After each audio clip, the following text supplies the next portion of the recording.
출애굽기 21장 18절에서 27절까지 말씀입니다. 같이 읽겠습니다. 시작. 사람이 서로 싸우다가 하나가 돌이나 주먹으로 그의 상대방을 쳤으나 그가 죽지 않고 자리에 누웠다가 지팡이를 짚고 일어나 걸으면 그를 친 자가 형벌은 면하되 그간의 손해를 배상하고 그가 완치되게 할 것이니라. 사람이 매로 그 남종이나 여종을 쳐서 당장에 죽으면 반드시 형벌을 받으려니와 그가 하루나 이틀을 연명하면 형벌을 면하리니 그는 상전의 재산임이라. 사람이 서로 싸우다가 임신한 여인을 쳐서 낙태하게 하였으나 다른 해가 없으면 그 남편의 청구대로 반드시 벌금을 내되 재판장의 판결을 따라 낼 것이니라. 그러나 다른 해가 있으면 값되 생명은 생명으로, 눈은 눈으로, 이는 이로, 손은 손으로, 발은 발로, 된 것은 된 것으로, 상하게 한 것은 상함으로, 때린 것은 때림으로 갚을지니라. 사람이 그 남종의 한 눈이나 여종의 한 눈을 쳐서 상하게 하면 그 눈에 대한 보상으로 그를 놓아줄 것이며 그 남종의 이나 여종의 이를 쳐서 빠뜨리면 그 이의 대산 보상으로 그를 놓아줄지니라. 아멘. 하나님 감사합니다. 오늘도 불변하신 하나님의 말씀으로 하루를 시작하게 하시니 감사합니다. 이 시대가 다른 구약시대 때의 말씀을 우리에게 들려주시는 것은 우리에게 하고 싶으신 말씀이 있는 것으로 확신하오니 우리에게 듣는 귀를 열어주시고 듣는 대로 행하는 우리가 되게 하여 주옵소서. 예수님 이름으로 기도합니다. 아멘. 어제는 사람의 생명과 자유를 귀하게 여기라는 말씀을 나눴습니다. 오늘 말씀은 사람을 다치게 했을 때에 어떻게 해야 하는지를 알려줍니다. 18절과 19절을 보겠습니다. 사람이 서로 싸우다가 하나가 돌이나 주먹으로 그의 상대방을 쳤으나 그가 죽지 않고 자리에 누웠다가 지팡이를 짚고 일어나 걸으면 그를 친 자가 형벌은 면하되 그간의 손해를 배상하고 그가 완치되게 할 것이니라. 두 사람이 싸웠어요. 한 사람이 돌이나 주먹으로 상대방을 쳤습니다. 맞은 사람은 크게 다쳐서 그 자리에 누웠어요. 나중에 그 사람이 지팡이를 짚고 걸을 수 있게 되면 때린 사람은 죽인 죄로 벌을 받지는 않습니다. 그러나 책임이라는 것이 남습니다.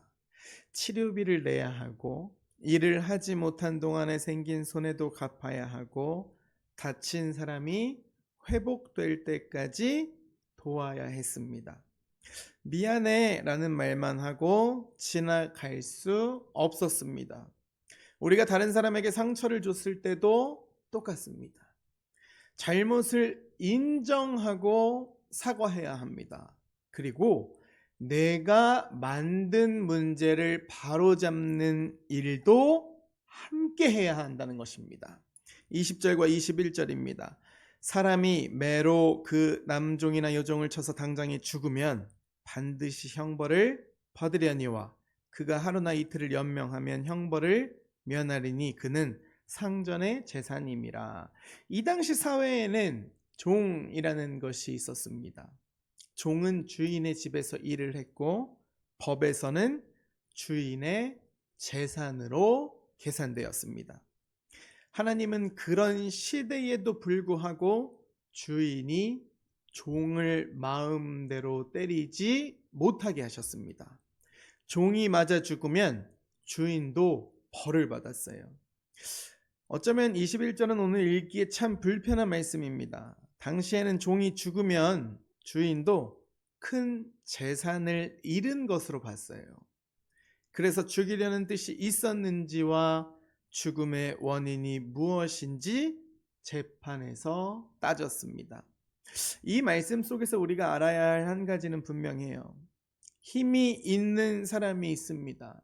힘이 있는 사람은 그 힘은 하나님께서 주신 힘이시기 때문에 자기의 힘을 함부로 쓰면 안 된다는 것입니다. 자녀가 어렸을 때에 부모는 자녀보다 힘이 있어요. 직장 상사는 부하 직원보다 힘이 있습니다. 교회에서도 직분을 맡은 사람의 힘이 어쩌면 더 크게 느껴질 수 있습니다. 하나님께서 맡기신 힘은 사람을 짓누르는 데 사용되는 것이 아니라 사람을 보호하고 도와주는 데에 써야 한다는 것입니다. 22절부터 25절을 보면 두 사람이 싸우다가 임신한 여인이 다쳤어요. 아이를 잃었지만 다른 피해가 없으면 벌금을 냈다고 나와 있습니다. 이 벌금은 재판장이 정했어요. 더 큰 피해가 생기면 그 피해에 맞게 책임을 졌습니다.